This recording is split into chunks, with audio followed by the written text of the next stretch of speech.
अब देखो बेटा ऐसा है, तुम लोग आ गए हो अब सिविक्स के लेवल पर, ठीक है।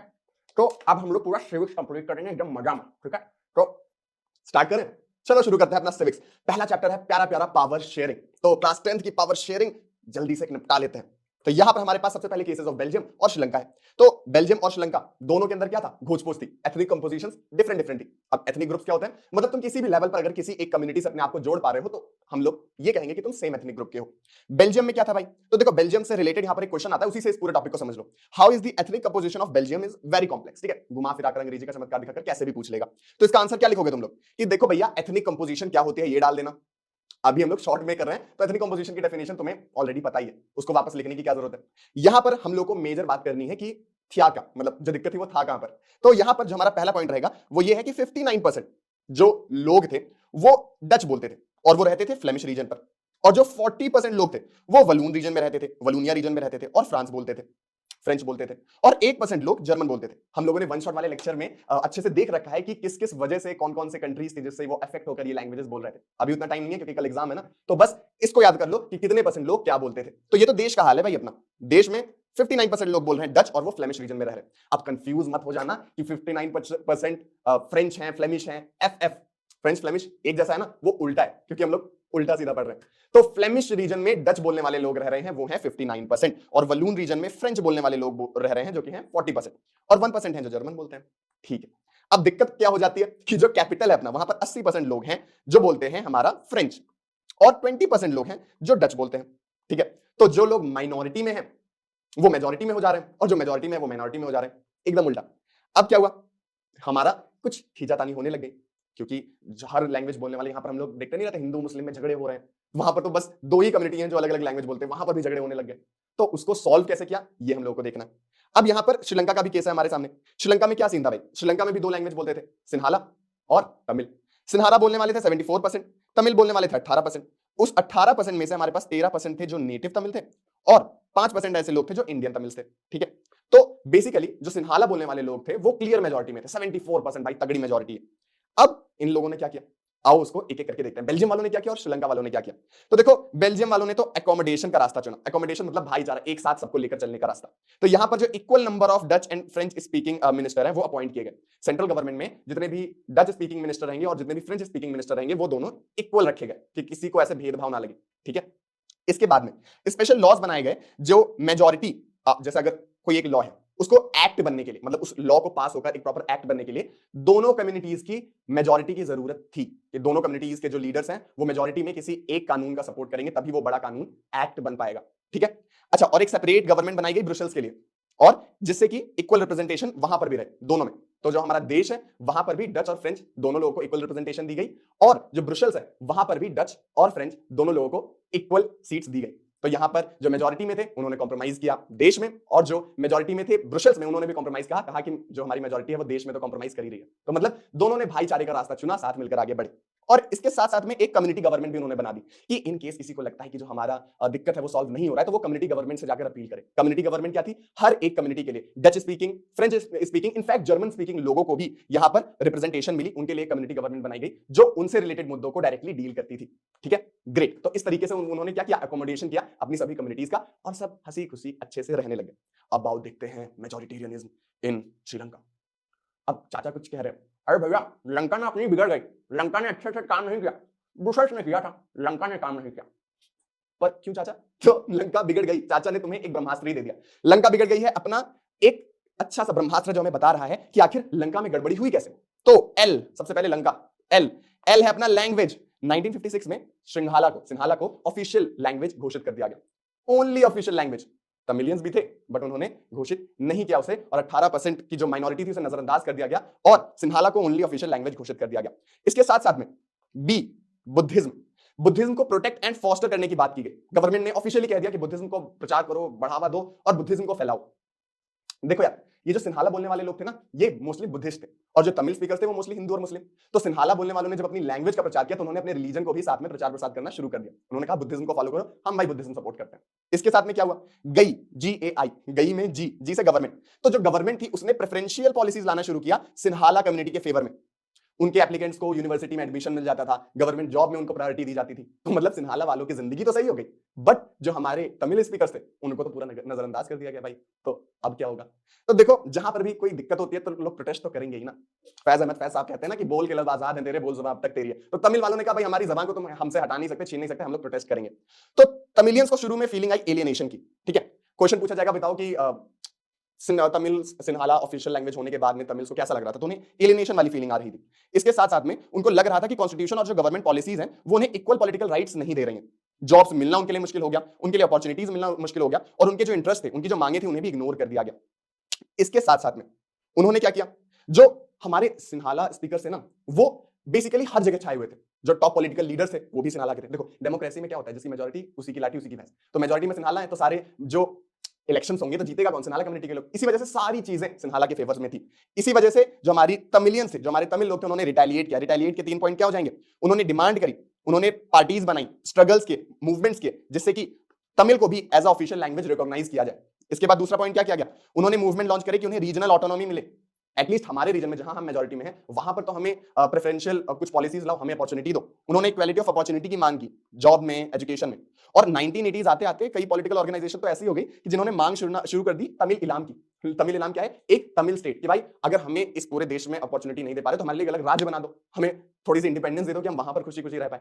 खैर, जब इन मांगों को नजरअंदाज किया गया हमारे सिन्हाला कम्युनिटी के लोगों के द्वारा, तो हुई कैप्टन अमेरिका वाली सिविल वॉर। सिविल वॉर उसे कहते हैं जब किसी कंफ्लिक्ट की वजह से किसी एक कंट्री के अंदर ही वॉर होने लग जाए, किसी दूसरे की जरूरत ना पड़े, अंदर ही वॉर हो जाए, तो उसे सिविल वॉर कहते हैं, और यही हुआ। खैर, अब बढ़ते हैं आगे। इस पूरे 2 केसेस से हमें क्या समझाने रही थी एनसीईआरटी की? बताओ, जहां पर हम लोग अपनी जो पावर्स है उनको शेयर कर देंगे तो क्या होगा, और अगर हम लोग पावर नहीं शेयर करेंगे तो क्या होगा? तो पावर शेयर करने के हमारे पास 2 रीजन है।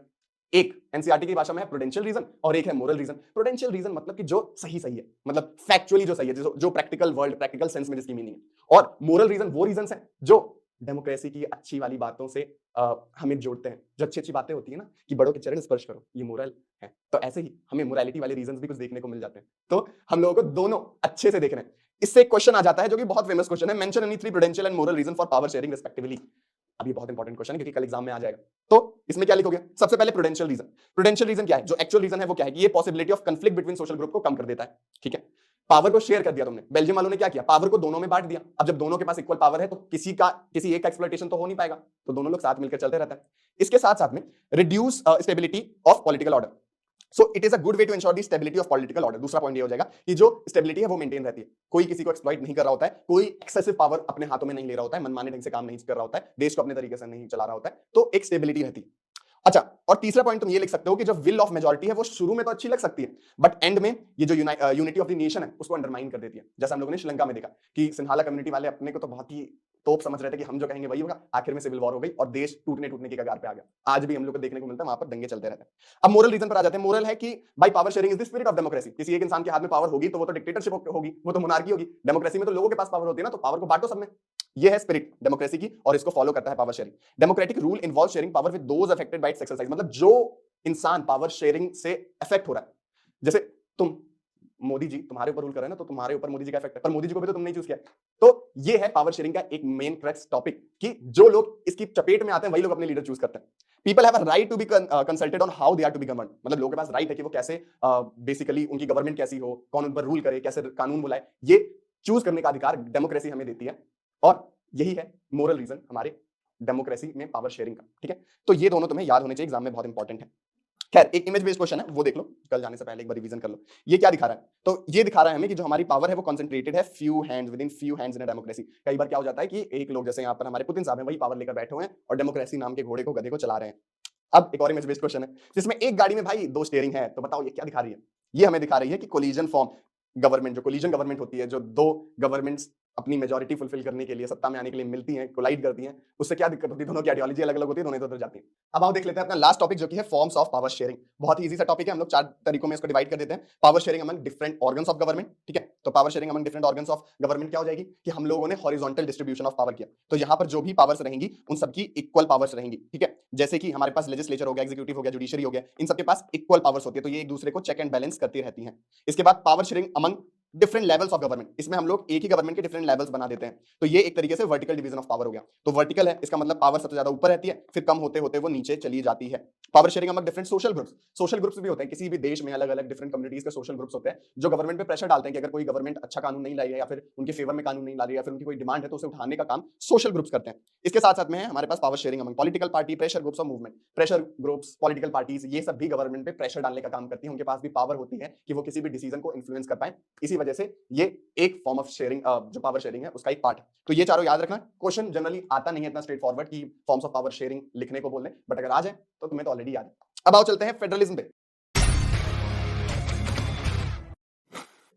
तो भैया ये फेडरलिज्म ना हमारा different level of power sharing जो अभी हम लोगों ने देखा था ना, वर्टिकल डिवीजन ऑफ पावर, उसी का एक अच्छा सा एग्जांपल है ये। इसमें क्या होता है, हम लोग पावर को डिवाइड कर देते हैं सेंट्रल गवर्नमेंट और उसकी स्मॉलर यूनिट में, ठीक है, जो अपने आप में ही इंडिपेंडेंट अथॉरिटी होती है।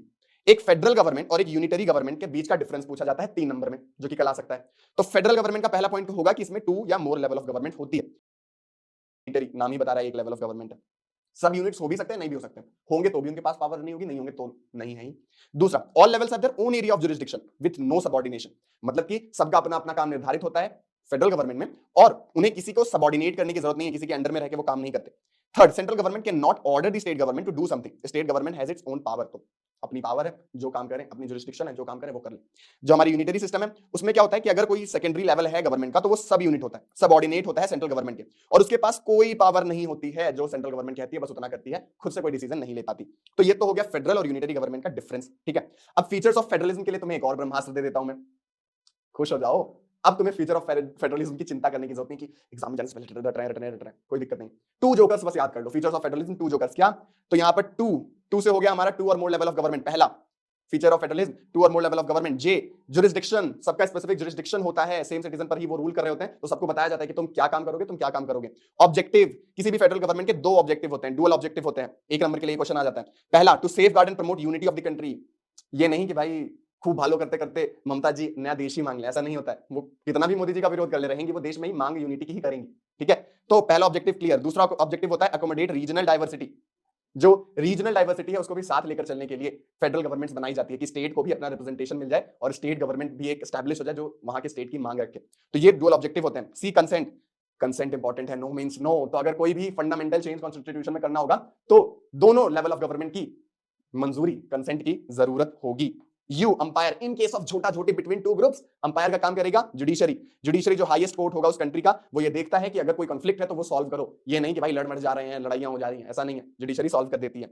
R, revenue, revenue, each level of government के स्पेसिफाइड रेवेन्यू सोर्सेज होंगे। ये नहीं कि सड़क पे चलते आदमी को लट्ठी मार के उन्होंने पैसा निकाल लिया, बोला कि लाओ तुम्हारे लिए लॉस बनाने हैं, ऐसा नहीं होगा। उनके स्पेसिफिक सोर्सेज ऑफ रेवेन्यू होंगे और दोनों के अलग अलग होंगे, और एक होंगे तो क्लियरली डिफाइन होगा कि कितना परसेंट किसको मिलेगा, कितना परसेंट किसे मिलेगा, ठीक है। स्पेसिफाइड रेवेन्यू सोर्सेज यहां पर हम लोग को देखने को मिलते हैं।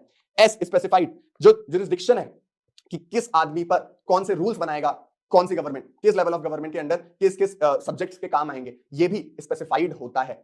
अब ये कैसे स्पेसिफाइड किया जाता है तो ये हम लोग नीचे अभी देख रहे होंगे, उससे पहले क्वेश्चन कर लो। Difference between coming together federation and holding together federation, ये हम लोगों ने अभी जस्ट किया, तुम्हें सब ऑलरेडी पता है, ठीक है। यहां पर जो पता करने वाली बात ये है कि जो हमारा होल्डिंग टुगेदर फेडरेशन है और कमिंग टुगेदर फेडरेशन है, उनकी कंट्रीज इंपॉर्टेंट होती है। डेफिनेशन तो याद कर लोगे, लेकिन कंट्रीज क्या है? कंट्रीज है होल्डिंग टुगेदर फेडरेशन की एसबीआई। एसबीआई, एसबीआई मतलब स्पेन, बेल्जियम और इंडिया। कमिंग टुगेदर का क्या हो जाएगा हमारे पास? यूएसए। यूएसए मतलब United states of America, Switzerland और ऑस्ट्रेलिया, ये हमारे हो जाएंगे कमिंग टुगेदर फेडरलिज्म की, कमिंग टुगेदर फेडरेशन का एग्जांपल। अब ये होते क्या है? तो देखो यार, कमिंग टुगेदर जो फेडरेशन होती है उसमें छोटी छोटी कंट्रीज अपने आप को इकट्ठा लाती हैं और एक बड़ी कंट्री की तरह अपने आप को प्रेजेंट करती हैं। जैसे United states of America classic example है। इसमें छोटे छोटे स्टेट्स आते हैं और अपने आप को कंट्री की तरह घोषित कर देते हैं और कहते हैं हम सब एक कंट्री। इससे क्या हुआ? इन्होंने अपनी सॉवरेनिटी पूल करी तो इन्हें एक तरीके से लार्ज इंफ्लुएंशियल पावर मिली। अब ये इकट्ठा क्यों हुए? क्योंकि जब ये छोटी कंट्री रहेंगे तो कोई इन्हें पूछेगा नहीं, इनके पास ताकत नहीं रहेगी। जब बड़ी कंट्री रहेंगे, जब एक बड़ा सा यूनाइटेड स्टेट्स ऑफ अमेरिका रहेगा तो लोग उनको उनसे इन्फ्लुएंस होंगे, उनके पास पावर आएगी। तो इससे क्या होता है? इनको मिलती है सिक्योरिटी और इनका पॉलिटिकल इन्फ्लुएंस बढ़ता है। वहीं होल्डिंग टुगेदर फेडरेशन में क्या होता है? एक बड़ी कंट्री, इंडिया जैसी बड़ी कंट्री अपने आप को छोटे छोटे स्टेट्स में डिवाइड कर लेती है। क्यों? इससे क्या होता है? एडमिनिस्ट्रेटिव एफिशिएंसी बढ़ती है। अकेले मोदी जी तुम्हारे गांव की भैंसी अगर चोरी हो जाएगी तो वो नहीं ढूंढ पाएंगे ना, तो छोटे छोटे लेवल ऑफ